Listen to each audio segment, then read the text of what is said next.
Alfre looked around the ship for some sort of weapon when she saw a knife standing up, dug into the wood, next to a bucket of potatoes that barely looked edible. She walked over to the blade. "Friend or foe, girl?" said the dark-skinned man. "I'm a friend," Alfre explained. The man seemed as if he had been through much too much to second-guess help, even if it came seemingly out of the ether. The four men looked as if they were mere seconds before they were going to breach the door and face whatever this beast was. Alfre was afraid, but at the same time very excited. If the giantess said she was on her way out, then she must somehow need to be here. It must have had some relevance to her goal.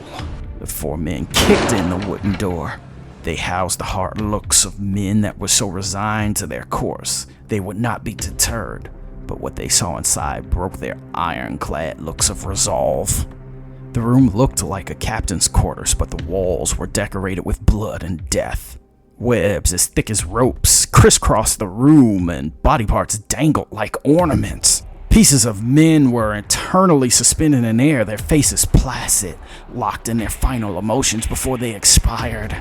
There was little light, only that of the moonlight that came from a solitary window and the open door from their backs. The shadows were long and deep. One sailor went back and fetched a hooded lantern, while the other three guarded the door with their lives. Whatever it was that was monstrous enough to do such a thing, they couldn't chance at getting out, free to terrorize them and strike at them from any angle. The dark-skinned man ventured in first with his harpoon guiding him as his salvation. "That's Captain Keith," he said to the others in a whisper. They all gazed at half a body of a man suspended in web, a warning and grim reminder of the horrors that would befall them if they failed this night.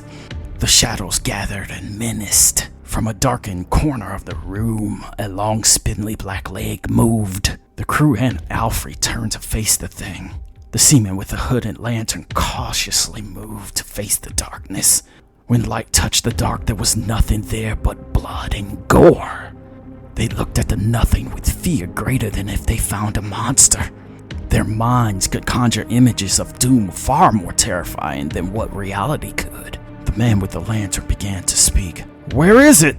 Until he was interrupted by an inky black tendril ripping through his ribcage, stealing his breath. The crew turned towards the window and saw the ghastly silhouetted sight of a woman who, if not for her appendages, may have been beautiful. She had 6 black spider legs jutting from her waist and back, with 2 human legs that did not touch the ground. One of her black limbs moved away from the window, which created the illusion that projected on the adjacent wall. The woman flicked the man with the lantern into a web and charged the other 3. Her face was rather beautiful, if not for the red eyes that were engorged with blood, and the 2 black pincers that wriggled out of her mouth like a reflex. The 3 crewmen charged the woman. She screeched an unholy symphony of otherworldly squeals, then quickly, with a speed that looked implausible, scurried onto the ceiling. Her 2 human legs dangled while her spider legs held her weight. It all happened so fast, Alfre only saw the beast in dark glimpses. As the crewmen chased after the abomination, one of the back legs jutted out like a spear, jabbed into another man, and flung him into one of the sticky blood-soaked webs. She ran to the corner where they thought she was the first time and managed to make herself seem non-offensive, as if she were the victim, as if she were being unfairly judged and hunted. The 2 sailors that were still on their feet charged into the darkness, and the calmly human form edged out of the darkness, pushing its monstrous back half into shadow. In the moonlight, she stood there bare-breasted and vulnerable. Both men lowered their respective weapons in doubt, as if maybe they might have misjudged the thing.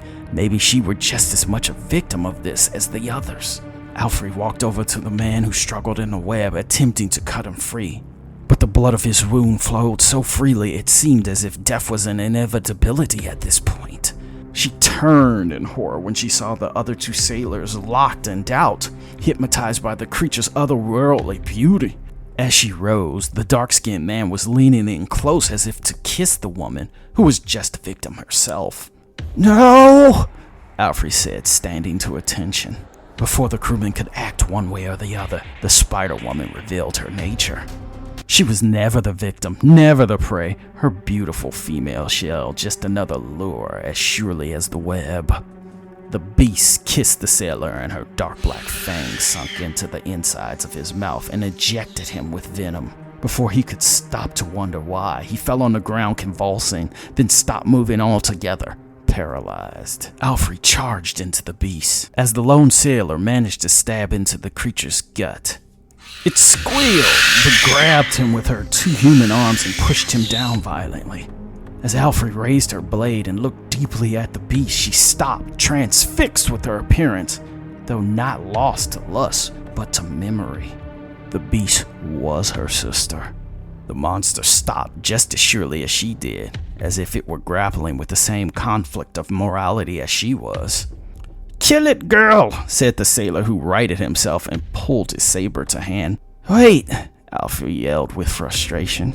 "She's got ye, girl, I'll save ye," the seaman said as he bounded forward, in no way prepared to fall for her false meekness again. As he moved forward to finish the cut he made, Alfre turned and fell into the man. His face reflexively shot in shock when he felt the blade go in. The sailor slid off Alfre's knife, never once considering she'd be the one to do him in.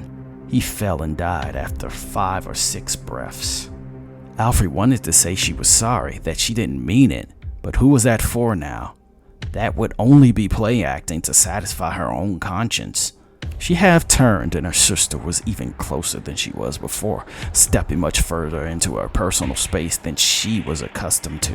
The otherworldly beast's legs didn't move, and sexual tendrils held her aloft, and it was as if she was levitated on torrents of darkness. "You are my sister. I know you remember," said Alfre desperately. The two stared into each other's eyes. Alfre could see the red eye filled with blood judging her and debating with itself. Was she prey or was she a person? Alfre slowly hugged the thing. Its hissing was barely audible. "When you come here, you forget who you are. You forget what you are. You're not this." Alfre? The monster croaked in a voice that didn't seem capable of true speech. Alfre felt the monster's human arms hug her back. "You're coming back with me," Alfre said. I can't. The Spider-Woman proclaimed. "You can. I found you, and now I'll find you a way out." Alfre thought with all her might and every ounce of her being to will herself back to the world of the living. She didn't know how to do it, or if she even could. If she willed herself in, it stood to reason that she could will herself out. The room slowly was swallowed in darkness while the two sisters embraced. Alfre woke up in a hospital with a bandage wrapped around her skull. She woke to a nurse sponging down her face in buzzing fluorescent lights. The nurse jumped back and dropped her sponge. "You're awake! The doctor didn't think you would," the nurse said. "How long have I been out?" 3 months. The bullet grazed your brain. You may have minor neurological damage, but all that being said, it's a miracle you're alive. Do you by chance know about my sister? It's a long shot, but don't worry about it," Alfre said. "Yes, I do. She's been at your side every step of the way. In fact, I'll go bring her in, if she's in the hospital." The nurse all but ran out of the room. Alfre saw there was no windows. Perhaps this was the basement of the hospital, reserved for patients that did not need the view. The nurse re-entered the room. "Here she is." The buzzing of the fluorescent lights intensified, and the lights dimmed. One bulb popped. A singular and sexual leg slinked into the door, and the beast's monstrous form followed. Alfre's sister glid into the room like a ghost, propelled by those huge and sexual stalks. Her blood-red eyes peered into Alfre, and she sat dumbfounded by the hiccup in reality. The nurse smiled warmly as the spear-like limb of one of the beast's legs pushed through her back. "Thank you for never giving up on me, sister," said the monster. Well, that's all for us tonight, children. And fun fact, I went to boarding school with the giantess. She ain't changed a damn bit. Night, children.